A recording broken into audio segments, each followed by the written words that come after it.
Even the best, most experienced agents make mistakes. And let me tell you, even my partner Sheldon has made a few of them. Speaking from experience, I have made a few mistakes in my career. But the good news is many of these mistakes are easily avoided or fixable. With over 30 years of experience in the real estate industry, Sheldon has been involved in thousands of real estate transactions and all of the things that you're about to see on this screen here. There. Here. I don't know, somewhere. Yeah. So the point is, when it comes to real estate, Sheldon has seen it all. I haven't seen everything, and I continue to learn every day as new things come up, but I have definitely got a lot of experience in this industry for sure. All right, so let's get started. Here are the top 10 big mistakes that agents make all the time that we hope you're going to avoid after watching this video. Mistake number 1, not going all in. Yeah, this is a huge one. I mean, this is a challenging business. It's not easy. It takes a lot of time and a lot of energy. And if you're going to have your energy diverted between another business and this one, I've never really seen anyone be truly successful at trying to straddle another business and this one. So if you're not all in this business, you are all out. You can't attend meetings. You can't go with clients when they need to go. And therefore, you're going to either prolong your trajectory in the business or just end up being one of the very many that end up out of the business.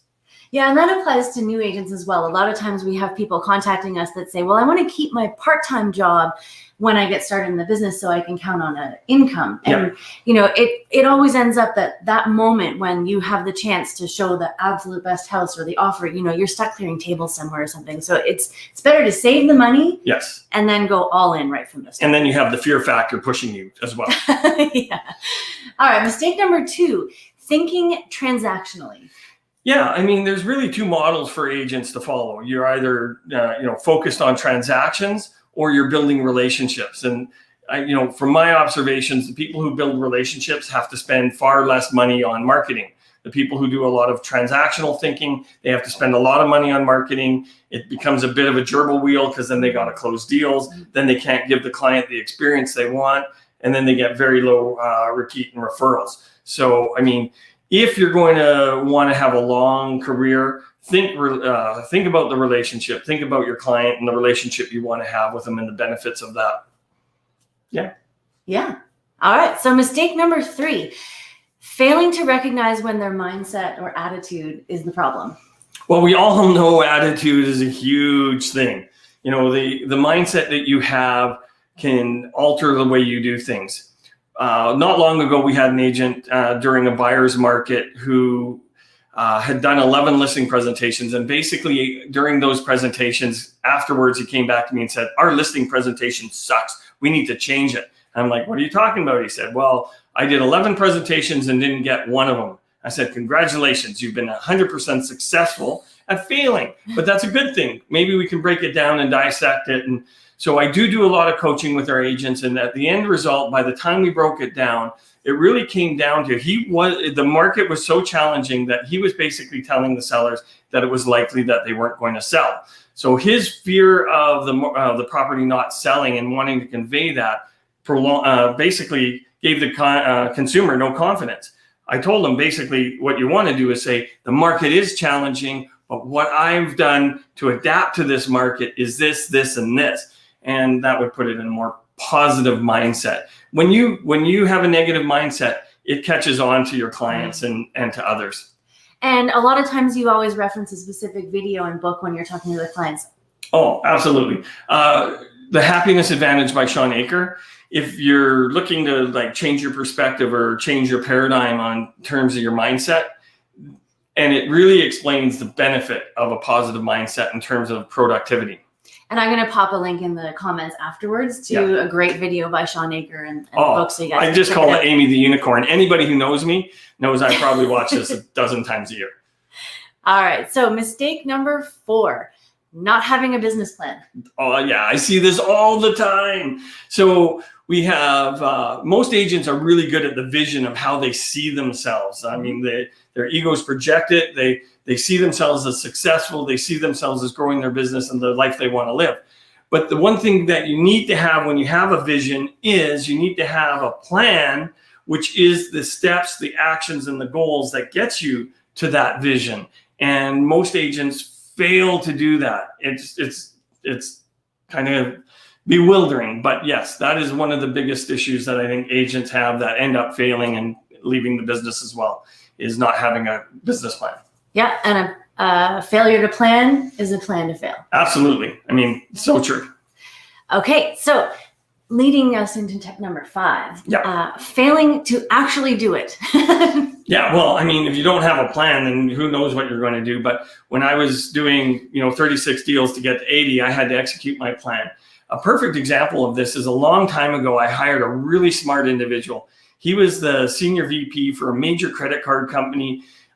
He came to us, he had a business plan. He had like details I hadn't even thought of worked out. And I was like so impressed. A year later, he wasn't in the business anymore. He just could not do the things that he needed to do, the little things. He was so used to delegating things and handing things off that when it came time to do the little things, to make these little phone calls or get these little brochures done up, he just couldn't do it. All right. So on the planning side of things, yes. Mistake number 6 is making major changes to your plan during busy season. Well, I know an idiot who did that. Yeah, that's me. I had a really busy year one year, and May comes along and we're just flat out, and I decided to advertise, interview, hire, train a new assistant. And my income went from this to that. And most people recognize this, but we do have a cycle in our market in terms of when sales occur. So for me, that was a huge example of what not to do. So from now on, whenever I'm coaching, I talk about making process changes, especially major ones, outside of the busy season. So we do our process changes from October to February, just to make sure that we're not jeopardizing our opportunity to make hay while the sun shines, so to speak. And the follow-up to that also is that when you are busy is when you have all your great ideas, right? Yeah. When you have your idea for how you're going to do this better and what you need in an assistant, and that you need a new website and all the rest of it. And what we recommend is that you just write those ideas down. And then in the slower season, you go back and you look at your notes and you decide. So totally true. The cure for distracted agent syndrome, where you're getting distracted by all kinds of things, new websites, that is a business plan. But you also have to have the discipline that when you're going from appointment to appointment, you have these great ideas, that you put them down somewhere and you bring them out at another time when you're going to do your business planning or your strategic planning or your vision setting. So they don't get lost. So they don't get lost, because they are great ideas. They are made in the moment. They are made contemporaneously, but you want to put them away so that you can pull them out and do it when you need to do it, as opposed to what you need to be focused on. Focused being good segue to the another next one. tip. Yeah. So our next mistake that people make is failing to maximize their time. Yeah, this is huge. This is probably one of the biggest ones that agents have a challenge with. And and we all know that as we start as new agents, we're not as efficient as when we become experienced agents. Mm-hmm. But the real issue is not valuing the time correctly. We have a friend who's a professor at the University of Alberta who studies entrepreneurs and their successful habits. And one of the main successful habits is time management. And for her, like, she works 6-hour days compared to her other professors who work 12 to 14 hours. And I just said, are you as productive as they are? And she said, more. The fact of the matter is when she's doing her task, she's focused on it. She's focused on her work. And if she can take a 30-minute task and do it in 20 or 15 minutes, she's going to do it. But there is a caveat. Yes, there is. The number one rule to maximizing your time management is it can't negatively impact the client experience. So any of you that are familiar with Six Sigma and process enhancement have to realize that whatever you do has to enhance the client experience, not take away from it. Yep. Okay. Mistake number 8, not knowing the rules. Yeah, I'm a rules nerd. I've been involved in making a lot of them. I've been involved in a lot of hearings. And, I think you have a great example for a lot of new agents and them coming into the industry about accepted offers. Yes. So we call this the verbally pending mistake. Mm. And what happens is You're dealing on a transaction, you've got it all negotiated, and then the agent on the other side says, we're verbally pending. My bond is my word, I promise, I'm going to get you the paperwork. And then they don't get you the paperwork. And it's just because maybe they're busy or they just don't feel like doing it right now. And Murphy's Law says that during that time that it takes them to get you the signed paperwork, what happens? Yeah, I'm not going to get into real estate law and the statute of frauds and whatnot, but everything to do with real estate has to be in writing. And an offer has to be communicated in writing to be accepted.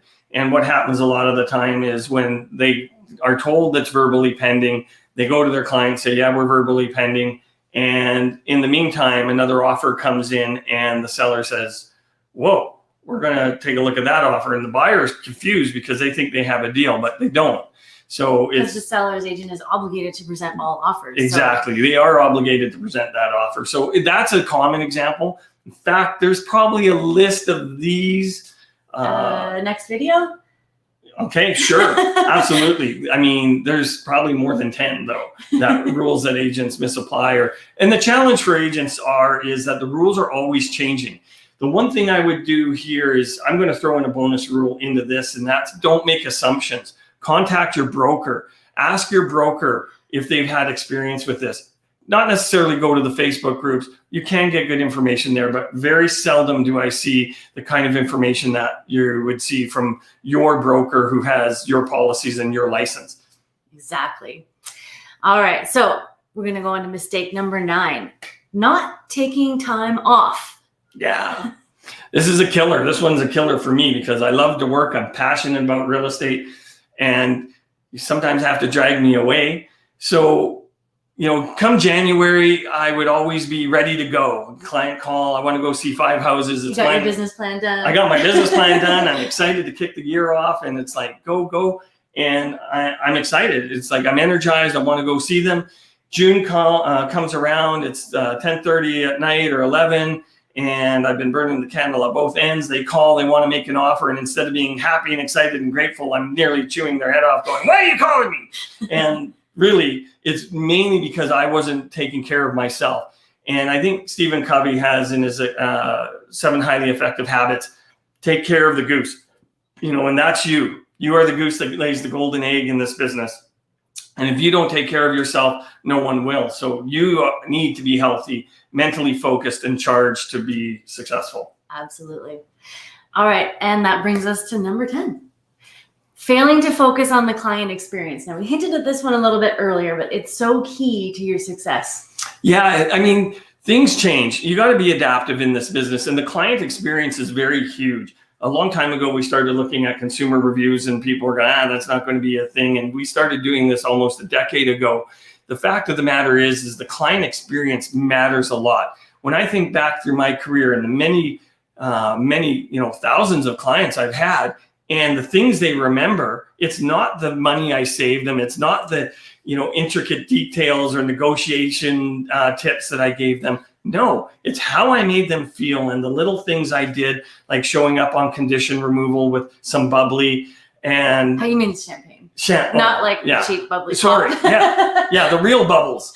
The adult bubbles. Kind of ruined anyway. Yeah, no, that's all good. But, in my day, the experience was, champagne or something of that nature. It didn't always have to be, something like that. It could have been a bouquet of flowers, a box of chocolates, whatever. The point is there's so many opportunities. If you're looking at what you do and you dissect what your core offering is to the client and you elevate those, you're going to be laughing and not, heading out of the business. It's so true. Okay. We have a minute left and we decided not to include this tip because it's too obvious, but I'm going to include it as a bonus tip. Okay. All right. It is not having a CRM. And we see this all the time. You're always telling me this when you're interviewing agents. Especially experienced agents. Yeah. I mean, new agents, you have an opportunity to get your shit together and can I say that? Yes, I can. So you have your opportunity to get your stuff together and get started, invest in, and utilize a CRM. Most of the time, what I see is experienced agents come to meet with me to talk about, switching brokerages. And they've been on a trajectory where they were like rising stars and now it's falling and now they're struggling. And in the back of my mind, I ask, always some standard questions, but one of them is do you use a CRM? And quite often it's no. And so a lot of the time, a majority of the time, a lot of these people who are struggling, it's because they got very busy and, you know, they were taking care of all these things, but they weren't taking care of their past clients. They weren't taking care of the little issues and the discipline things that you needed to move your plan forward so that you could, you know, be successful. Yeah. The old adage that new business costs 5 times more than old business is totally true. Yes. And once you've been in the business for a few years, your best source of income is those past clients. And if you don't have a CRM, it makes it very difficult. It goes back to thinking transactionally or relationship wise. If you're thinking relationship wise, you need a CRM. When you get into the place where like I was, and if you're dealing with, you know, hundreds of clients and lots of properties listed, you need assistance in remembering details and having action plans set and things that are going to enhance your processes and your business. And we get this question all the time. What is the best CRM for a real estate agent? The one you use. Really doesn't matter what one, just the one you use. Yeah, absolutely. I mean, we've looked at almost every CRM. We've tested them. We've custom made CRMs. But the fact of the matter is if you take even a simple CRM and you utilize it for what it can do, the biggest problem with CRMs is everybody wants it to do more than it can. And most of them can't. So you need to have multiple tools, but that's another problem for another day. Maybe that's another video. No, let's not overdo it. But the fact of the matter is just utilize it and you'll find that there's benefit in that. Absolutely. All right, so there you have it. Those are our top 10 plus 1 mistakes that agents make all the time. We hope that you learned something and that you're going to avoid making these mistakes in your career. Absolutely. And if you have any questions or comments, throw them up in the chat and we'll be happy to answer them.